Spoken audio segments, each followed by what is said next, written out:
രാജവെമ്പാല കുടുംബത്തിലെ ഒരു രാജാവ് കോഴിക്കോട് കോടഞ്ചേരിയിൽ വെച്ച് വനപാലകരുടെ പിടിയിലായി. നാട്ടുകാർ വിവരമറിയിച്ചതിനെ തുടർന്ന് താമരശ്ശേരി RRT സംഘമെത്തിയാണ് സാഹസികമായി രാജവെമ്പാലയെ പിടികൂടിയത്. പിടിയിലായ കിങ് കോബ്രയ്ക്ക് ഉദ്ദേശം 12 അടിയോളം നീളമുണ്ട്.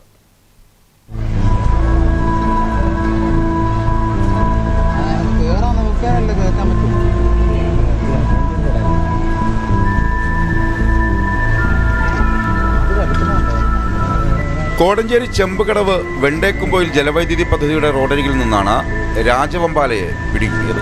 കഴിഞ്ഞ ദിവസം വൈകിട്ട് 5:30യോടെയാണ് രാജവെമ്പാലയെ പിടിച്ചത്.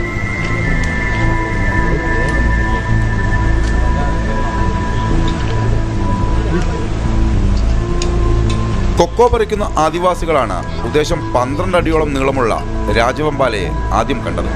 ഇവർ നാട്ടുകാരെ വിവരമറിയിച്ചു. നാട്ടുകാരാണ് വനംവകുപ്പിനെ വിവരം അറിയിച്ചത്. തുടർന്ന് താമരശ്ശേരി RRT ടീമെത്തി പാമ്പിനെ പിടികൂടുകയായിരുന്നു.